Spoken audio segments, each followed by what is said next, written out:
लाओ सुनो। जम्मू की गतिविधियों पर आधारित कार्यक्रम ये जम्मू है।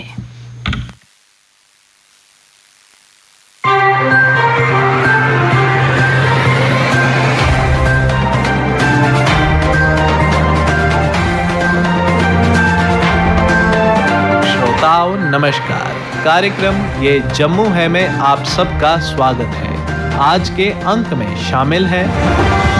Jammu and Kashmir academy of art, culture and languages द्वारा किया गया 2 दिवसीय अखिल भारतीय कवि सम्मेलन का आयोजन। जिला उधमपुर की तहसील पंचैरी के एक समाज सेवी ने अपने इलाके की समस्याओं को किया उजागर। यूनिवर्सिटी ऑफ जम्मू में आज से शुरू हो रहा है 36th inter university north zone youth festival. जिला सांबा की पंचायत हल्का के सोमनासा के सरपंच ने बताया अपने क्षेत्र में हो रहे विकासात्मक कार्यों के बारे में। और श्रोताओं, जिला किश्तवाड़ के पाडर इलाके के एक समाज सेवी ने अपने इलाके की समस्याओं को रखा सरकार के समक्ष। पर सबसे पहले अपनी बात।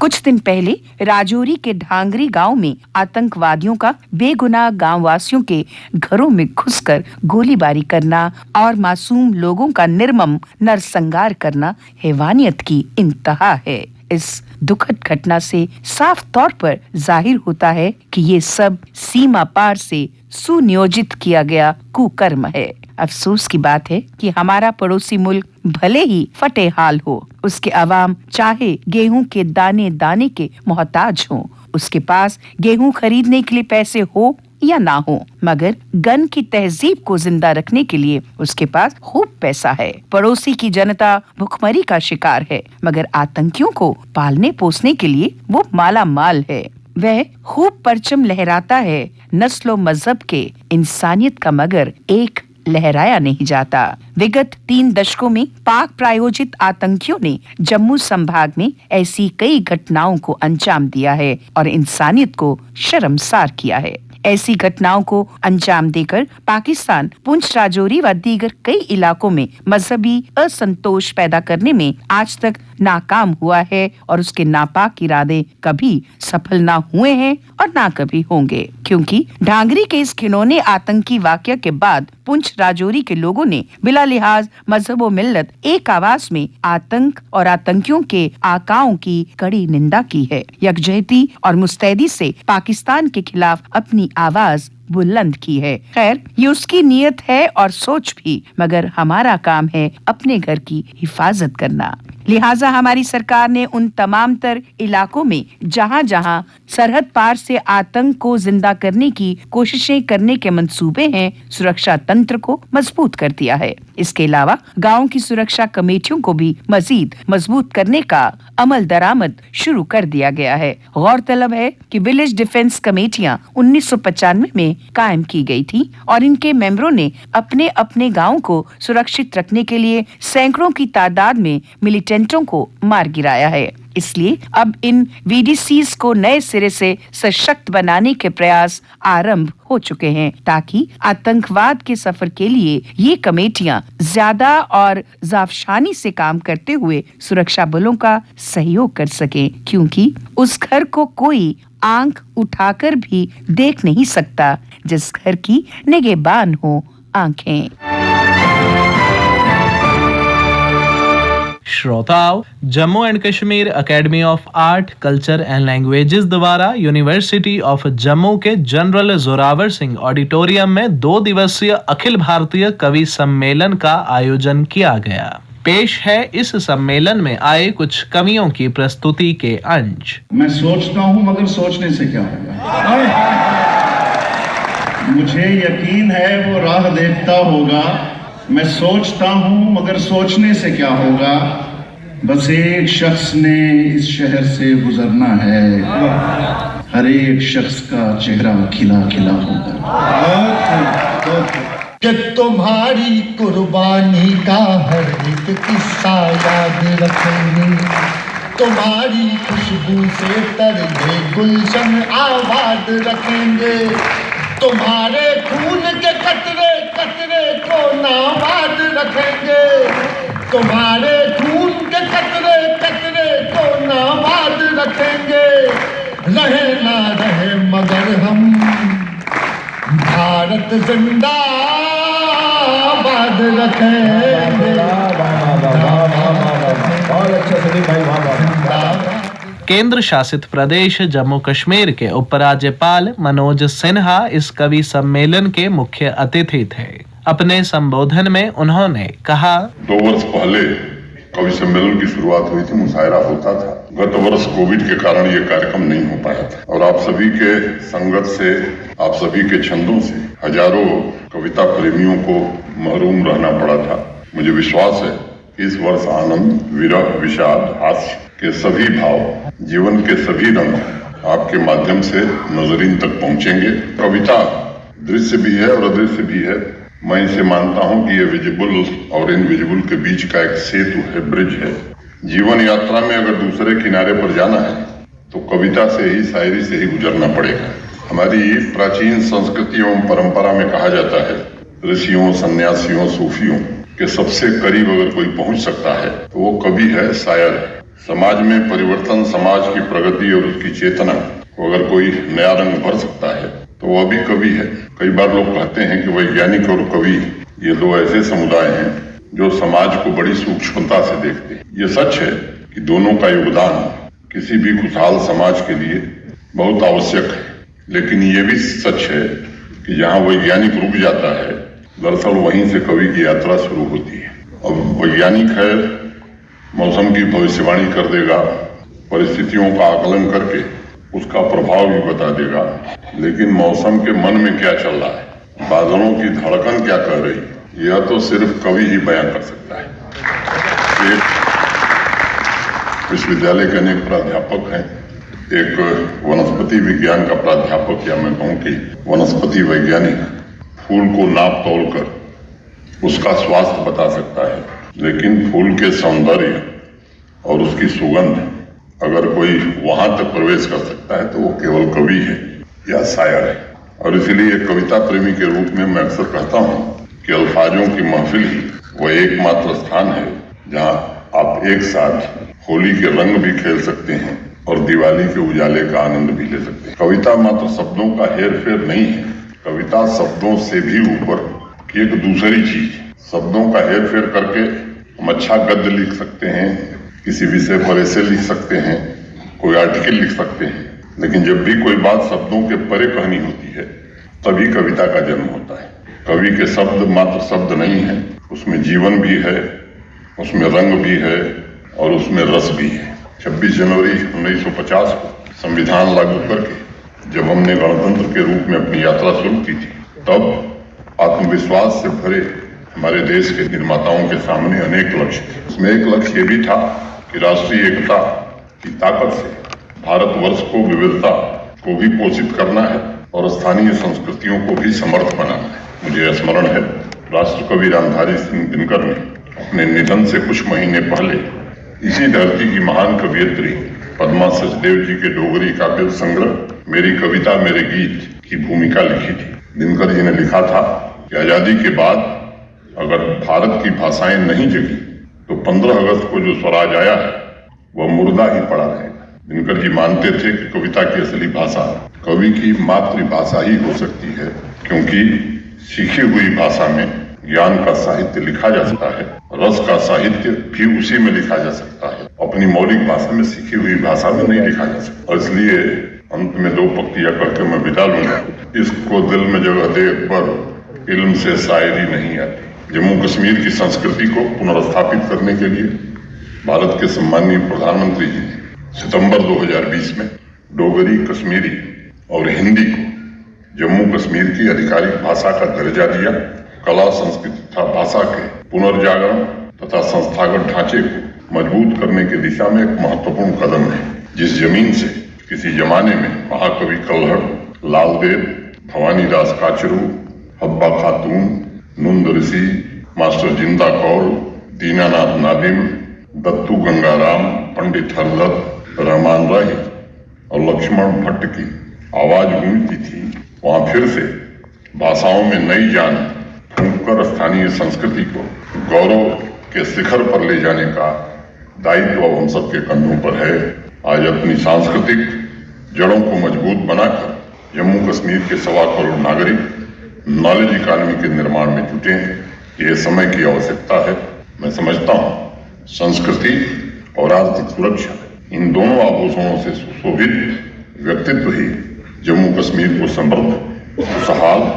और विकसित बना सकते हैं और अपने विशाल संसाधनों का उपयोग करके हम आजादी के अमृत कालखंड के सभी संकल्पों को भी पूरा कर सकते हैं। रोज तारों को नुमाइश में खलल पड़ता है, चांद पागल है, अंधेरे में निकल पड़ता है। उसकी याद आई है सांसों, जरा धीरे चलो, धड़कनों से भी इबादत में खलल पड़ता है। बहुत बहुत धन्यवाद। जिला उधमपुर की तहसील पंचैरी के एक समाज सेवी संतोख सिंह ने अपनी तहसील की समस्याओं को सरकार के समक्ष रखते हुए बताया। सबसे बड़ी प्रॉब्लम है, आपको पता है बर्फानी इलाका है, वो वहाँ बर्फ पड़ती है दोनों तहसीलों में, चाहे वो पंचैरी है, मोंगरी है, लड्डा है, गलियोत है, चाई, लोधरा, कौशल, बहुत सारे दूर दराज एरिए हैं। जी हमने आगे भी गवर्नमेंट से, एलजी प्रशासन से बहुत सारी गुजारिशें की हैं कि खासकर इन इलाकों में वहाँ बर्फ हो रही है, बारिश पड़ रही है, लोगों के लिए कितनी मुश्किल है कि आज तक किसी ने देखा है। वहाँ सबसे पहले तो रोड का हम आपको बहुत दिनों से बोल रहे थे कि रोड की हालत देखो, कोई सुनने वाला नहीं है। उसके साथ साथ में बिजली की हालत तो आप देख रहे हो, पूरे इलाके में ही क्या हालत है। वहाँ आज जो बिजली की तारें हैं वो पेड़ों के ऊपर बांधी हुई हैं, आज तक वहाँ पोल नहीं पहुंचे। ये हालत हमने खुद आंखों से देखी है। तो बिजली चलना तो नामुमकिन है, बिजली तो ना के बराबर है वहाँ। ये रही एक अलग बात। दूसरी बात रही हेल्थ की। देखो इस मौसम में रोड की इतनी ज्यादा खराब कंडीशन है कि अगर कोई बीमार हो जाता है तो वो कैसे हॉस्पिटल तक पहुंचेगा। वहाँ हॉस्पिटलों का तो कोई नाम नहीं है, छोटी मोटी डिस्पेंसरियां चल रही हैं, कैसे चल रही हैं और रबरों से चल रही हैं। तो मैं एलजी प्रशासन से ये आपके माध्यम से एक रिक्वेस्ट करूंगा कि खासकर ये जो दूर दराज के इलाके हमारे पंचैरी, मोंगरी, लड्डा, गलियोत, चाई, लोधरा, जितना भी है इस एरिया में कम से कम भी कोई पूछने वाला हो, कोई देखने वाला हो कि सड़कों की क्या कंडीशन है, बिजली की क्या कंडीशन है, हस्त की क्या कंडीशन है। तो मैं आपके माध्यम से गवर्नमेंट से यही रिक्वेस्ट करूंगा कि खासकर मेरी जो 2 तहसीलें हैं पंचैरी और मोंगरी, इसके जितने भी दूर दराज के एरिया हैं, इन एरिया की तवज्जो दी जाए। आज से यूनिवर्सिटी ऑफ जम्मू में शुरू होने जा रहा है 36th inter university north zone youth festival. इस आयोजन के बारे में विस्तार से जानकारी देने के उद्देश्य से कल यूनिवर्सिटी ऑफ जम्मू के वाइस चांसलर उमेश राय ने एक पत्रकार वार्ता का आयोजन किया, जिसमें उन्होंने बताया, हम सभी लोगों के लिए गर्व की बात है कि भारत G20 का अपने प्रधानमंत्री श्री नरेंद्र भाई मोदी के नेतृत्व में आयोजन कर रहा है और जम्मू कश्मीर भारत का मुकुट है, ताज है। और इस केंद्र शासित प्रदेश में जम्मू संभाग में जम्मू विश्वविद्यालय एक ऐतिहासिक भूमिका अदा कर रहा है और वो आज नहीं बहुत सालों से, जब विषम परिस्थितियां जम्मू कश्मीर केंद्र शासित प्रदेश में थीं, तब भी जम्मू विश्वविद्यालय अपनी राष्ट्रीय एकता को लेकर के एक मशाल जलाए हुए था और उसी आयोजन 36th inter university north zone youth festival का आयोजन किया जा रहा है जम्मू विश्वविद्यालय के नेतृत्व में। और यह आयोजन ऑल इंडिया यूनिवर्सिटी के तत्वावधान में हो रहा है, जो 31 जनवरी से 4 फरवरी तक है। और इस उद्घाटन सत्र की, इस कार्यक्रम की अध्यक्षता उपराज्यपाल श्री मनोज सिन्हा जी कर रहे हैं और समापन केंद्रीय मंत्री youth affairs and sports and also information and broadcasting Shri Anurag Thakur ji कर रहे हैं। इस आयोजन का जो केंद्र बिंदु है वो है arts, fine arts and literary activities, नृत्य, कला, नाटक, रंगमंच। इसके माध्यम से हम चाहते हैं कि हमारी सामाजिक समरसता, राष्ट्रीय एकता, क्रिटिकल थिंकिंग जो बच्चों की है, ये सारी चीजें निकल करके आए। इस कार्यक्रम को एक नाम दिया गया है अंतर्नाद, और इसका अभिप्राय है कि आप अपने अंतरात्मा की आवाज को सुने और अपनी जीवन यात्रा उसी के अनुसार तय करें। जिला सांबा की पंचायत हल्का केसोमनासा के सरपंच कुलदीप कुमार वर्मा ने अपनी पंचायत में चल रहे विकासात्मक कार्यों के बारे में बताते हुए कहा, अस बार्डर दे लगभग 0 लाइन पर सटे दे साढ़े काफी सारे काम जेडे ने इस सरकार द्वारा कराए गए ने, जेडे सराहनीय ने, कुछ रह भी गए ने। जियां के JJM स्कीम है, ओदा लगभग जेड़ा या लास्ट पड़ाव ਜਿਹੜਾ ਉਹ ਚੱਲਾ ਦਾ ਅਜੇ ਅਸੀਂ ਤੇ ਆਖੀ ਨਹੀਂ ਸਕਦੇ ਕਿ ਉਹਦੇ ਤਹਿਤ ਸਾਨੂੰ ਕੋਈ ਫਾਇਦਾ ਇੰਨਾ ਜ਼ਿਆਦਾ ਹੋਇਆ ਹੋਏ ਲੇਕਿਨ ਇੱਕ ਟਿਊਬਵੈਲ ਹੈ ਜਿਹੜਾ 3.5 ਕਰੋੜ ਦੀ ਲਾਗਤ ਕੰਨੇ ਉਹ ਲੱਗੀ ਚੁੱਕਿਆ ਅਜੇ ਫੰਕਸ਼ਨੇਬਲ ਨਹੀਂ ਹੈ ਸਾਨੂੰ ਪੂਰੀ ਉਮੀਦ ਹੈ ਕਿ ਚੰਦ ਦਿਨੇ ਦੇ ਵਿੱਚ ਫੰਕਸ਼ਨੇਬਲ ਹੋ ਜਾਏਗਾ ਔਰ ਸਾਨੂੰ ਸਾਫ਼ ਸੁਥਰਾ ਪਾਣੀ ਜਿਹੜਾ ਸੈਂਟਰ ਦੀ ਸਕੀਮ JJM ਜਲ ਜੀਵਨ ਮਿਸ਼ਨ ਦੇ ਤਹਿਤ ਜਿਹੜਾ ਉਹ ਥੋਣਾ ਸ਼ੁਰੂ ਹੋ ਜਾਏਗਾ ਔਰ ਸਾਡੇ ਲੋਕ ਜਿਹੜੇ ਨੇ ਬਿਮਾਰੀਆਂ ਕੋਲਾ ਨਿਜਾਤ ਜਿਹੜੇ ਨੇ ਉਹ ਪਾਂਗਣ ਇਹਦੇ ਕੰਨੇ ਦਾ ਸਾਡਾ ਜਿਹੜਾ ਆਈ ਸਕੂਲ ਹੈ ਕੇਸੋ ਮਨਾਸਾ ਉਹ ਇੱਕ ਕੇਂਦਰ ਹੈ ਲਾਗੇ ਤਰੇਗੇ ਜਿੰਨੀਆਂ ਵੀ ਪੰਚਾਇਤਾਂ ਨਾਲ ਚਾਹੇ ਉਹ ਲਗਵਾਲ ਹੈ ਚਾਹੇ ਖਾਨਪੁਰ ਹੈ ਚਾਹੇ ਰੰਗੂਰ ਕੈਂਪ ਹੈ ਚਾਹੇ ਉਹ ਨੰਗਾ ਹੈ ਚਾਹੇ ਕੇਸੋ ਹੈ ਇਹ ਜਿਹੜੇ ਕਮ ਸੇ ਕਮ ਮੇਰੇ ਖਿਆਲ ਦੇ ਵਿੱਚ ਕੋਈ 20-25 ਗ੍ਰਾਂਟ ਹੈ ਜਿਹੜੇ ਇੱਥੇ ਪਾਉਂਦੇ ਨੇ ਤੇ ਮੈਂ ਪ੍ਰਸ਼ਾਸਨ ਅੱਗੇ ਅਪੀਲ ਕਰਨਾ ਕਿ ਇਹ ਜਿਹੜਾ ਸਕੂਲ ਹੈ ਅਸੀਂ ਹਾਈ ਸੈਕੰਡਰੀ ਕੀਤਾ ਜਾਏ ਸਾਨੂੰ ਇੱਕ ਬਾਰਡਰ ਦੇ ਇਲਾਕੇ ਦੇ ਵਿੱਚ ਰਾਮਗੜ੍ਹ ਕੀ ਛੱਡੀ ਹੈ ਹਾਈ ਸੈਕੰਡਰੀ ਸਕੂਲ ਹੈ ਸਿਰਫ ਰਾਮਗੜ੍ਹ ਉਹ ਦੂਰ ਪਉਂਦਾ 3 ਕਿਲੋਮੀਟਰ ਦੇ ਕਰੀਬ ਤੇ ਅਸੀਂ ਚਾਹੁੰਦੇ ਹਾਂ ਕਿ ਕੇਸੋ ਕੀ ਹਾਈ ਸਕੂਲ ਦਾ ਦਰਜਾ ਜਿਹੜਾ ਉਹ ਦੇ ਦਿੱਤਾ ਜਾਏ ਤਾਂ ਕਿ ਸਾਡੇ ਜਿਹੜੇ ਬੱਚੇ ਨੇ ਉਹ ਵੈਲ ਐਜੂਕੇਟਡ ਹੋ ਜਾਣ ਇਹਦੇ ਕੰਨੇ ਕੰਨੇ ਗਏ ਜਿਹੀਆਂ ਨਹਿਰਾਂ ਦਾ ਇੱਕ ਸਟਰਕਚਰ ਜਿਹੜਾ ਆ ਉਹ ਸਾਰਾ ਤਿਆਰ ਹੋਏਦਾ ਲੇਕਿਨ ਨਹਿਰਾਂ ਦਾ ਪਾਣੀ ਜਿਹੜਾ ਨਹੀਂ ਚੱਲਣੇ ਕਾਰਨ ਉਹ ਜਿਹੜੀਆਂ ਨੇ ਇਆਂ ਇੱਕ ਜੰਗਲ ਦਾ ਰੂਪ ਧਾਰੀ ਚੁੱਕੀ ਦੀਆਂ ਨੇ ਉਹਦੇ ਵਿੱਚ ਆਏ ਦਿਨ ਸਨੇਕ ਬਾਈਟ ਦਾ ਇਸ਼ੂ ਜਿਹੜੇ ਬੜੇ ਆਂਦੇ ਰਹਿੰਦੇ ਨੇ ਤੇ ਮੈਂ ਇਹ ਵੀ ਇੱਕ ਫਰਿਆਦ ਕਰਨਾ ਪ੍ਰਸ਼ਾਸਨ ਅੱਗੇ ਕਿ ਇਹ ਜਿਹੜੀ ਨਹਿਰਾਂ ਦੀ ਸਾਫ਼ ਸਫਾਈ ਕਰਾਈਏ ਤੇ ਪਾਣੀ ਜਿਹੜਾ ਸੁਚਾਰੂ ਰੂਪ ਕਨੇ ਚਲਾਈ ਦਿੱਤਾ ਜਾਏ ਤਾਂ ਕਿ ਸਾਡੇ ਜਿਹੜੇ ਕਿਸਾਨ ਭਰਾ ਨੇ ਉਹ ਇੱਕ ਅੱਛੀ ਫਸਲ ਦਾ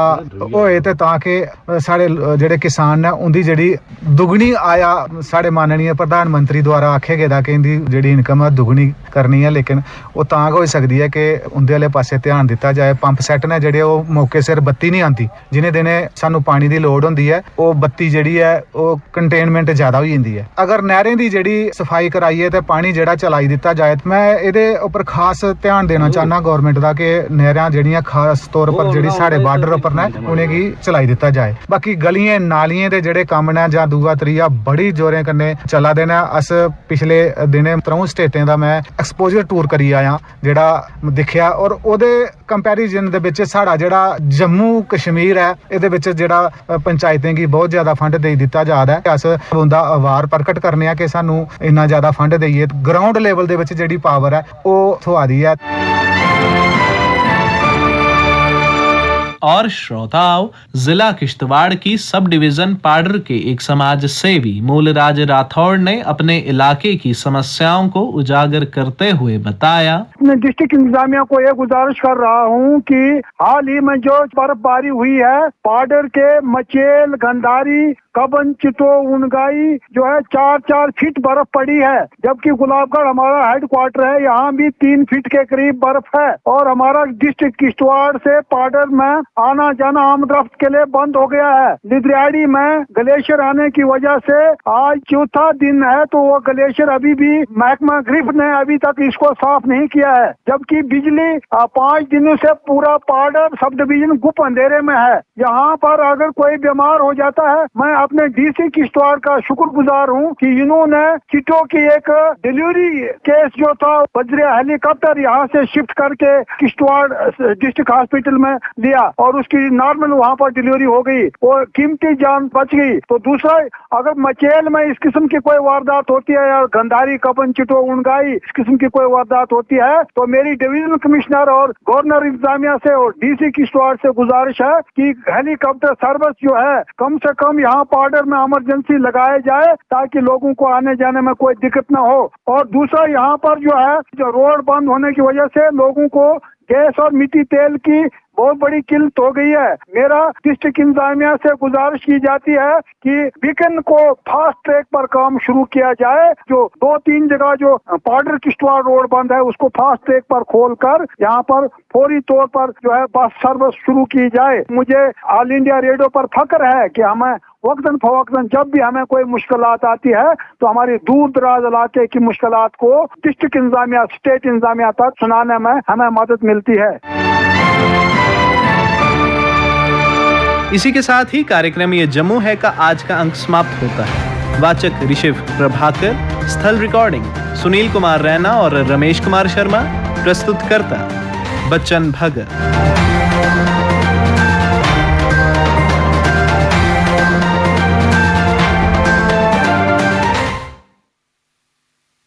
अभी आप सुन रहे थे कार्यक्रम ये जम्मू है।